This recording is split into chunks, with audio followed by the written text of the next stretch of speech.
ஒருவேளை உங்களுக்கு தமிழ் மொழியில் ஏதாவது இருந்தால் அதை பார்க்குறதுக்கோ இல்லை தமிழில் படிக்கிறதுக்கோ பேசுகிறதுக்கோ இல்லை எழுதுறதுக்கோ உங்களுக்கு பிடிக்கும் அப்படின்னா இந்த சேனலில் வரக்கூடிய எல்லா பதிவுகளும் உங்களுக்கு பிடிக்கும்னு நான் நம்புகிறேன். அதனால் மறக்காமல் நம்ம சேனலை சப்ஸ்கிரைப் பண்ணிவிட்டு அடுத்தடுத்து வரக்கூடிய பதிவுகள் எல்லாத்தையும் பார்த்துட்டு உங்களோட கருத்துக்களை மறக்காமல் கமெண்ட் பண்ணிவிடுங்க. இப்போ வாங்க வீடியோக்குள்ளே போகலாம்.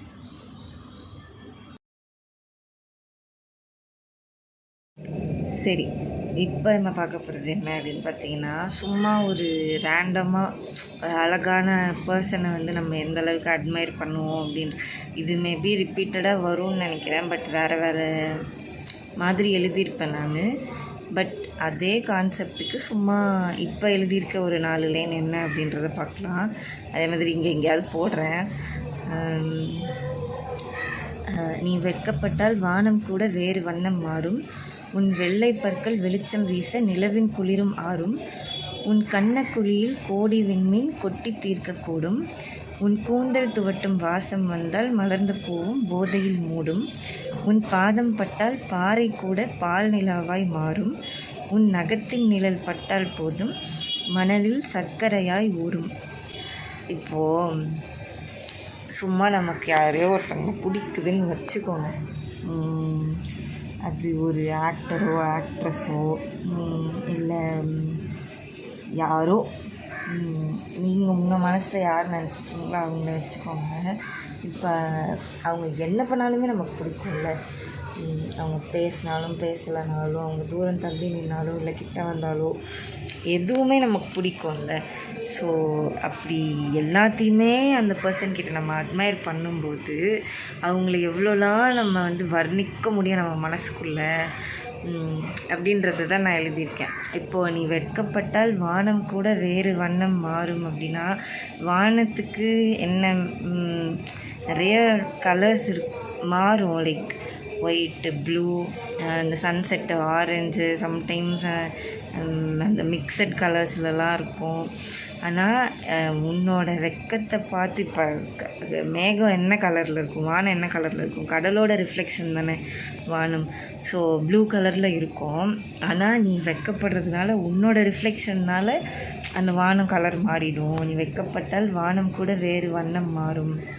அது பொண்ணோ பையனோ, பசங்களுக்கு வெக்கம் வராதா என்ன? நிறைய பேருக்கு வரும் தான், எல்லாருக்குமே வரும் தான். அது என்ன நிறைய பேர். அதான் இங்கே ஜெண்டர் எதுவுமே ஸ்பெசிஃபை பண்ணலை. அதான் நீ வெட்கப்பட்டால் வானம் கூட வேறு வண்ணம் மாறும்.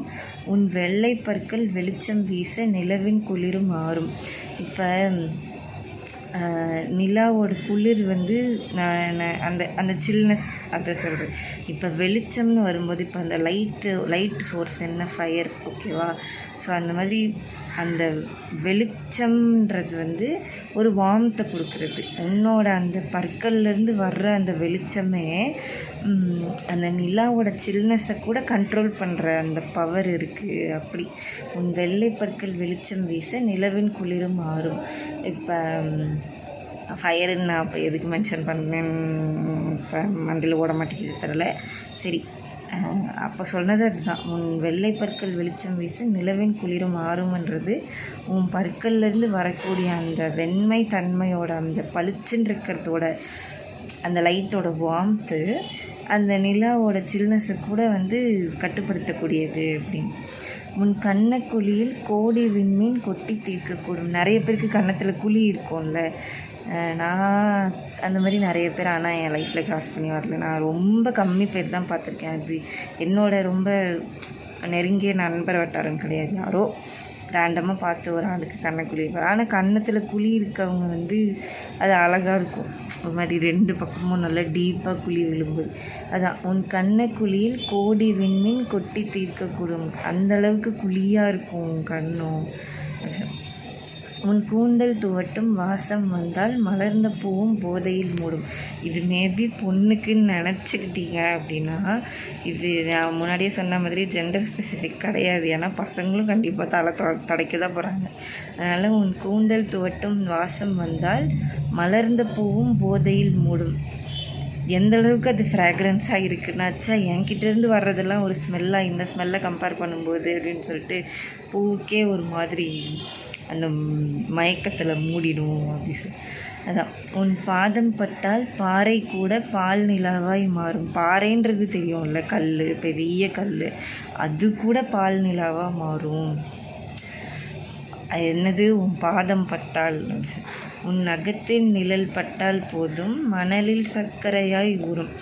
ஒன்றுமே உன் நகத்துக்கு அடிச்சுட்டு கூட வேணாம், நீ கை கட்டும்போது உன் நகத்தோட நிழல் பட்டால் கூட, மண்ணில் நிழல் பட்டால் கூட அந்த மணலாக இருக்கிறது எல்லாத்தையும் எடுத்து பார்த்தா சர்க்கரையாக இருக்கும். அது இது ரொம்ப ஓவராக தான் இருக்குது, எனக்கே தெரியுது. இருந்தாலும் நம்ம ஒருத்தங்களை அந்த அன்கண்டிஷ்னலாக பிடிக்கும்போது எதனால் பிடிக்குதுன்னு சொல்ல தெரியாமல் இருப்போம்ல.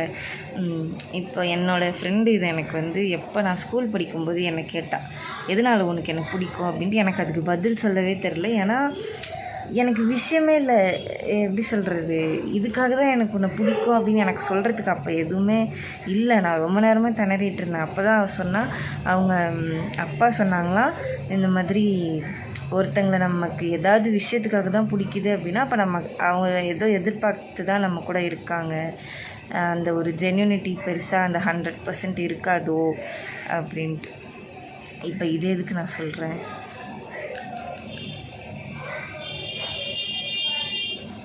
ஐயோ பிடிக்கும், ஒரு நிமிஷம் ஞாபகம் வந்துருச்சு.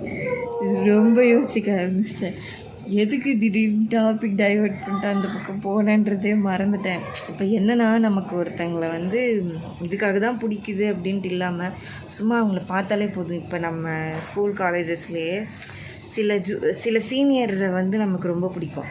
அவங்கக்கிட்ட போய் பேசணுன்னு கூட நமக்கு என்ன சொல்கிறது, அந்த பேசணுன்னு தோணாது. ஆனால் அவங்க தூரத்தில் பார்த்தாலே நமக்கு ரொம்ப பிடிக்கும்.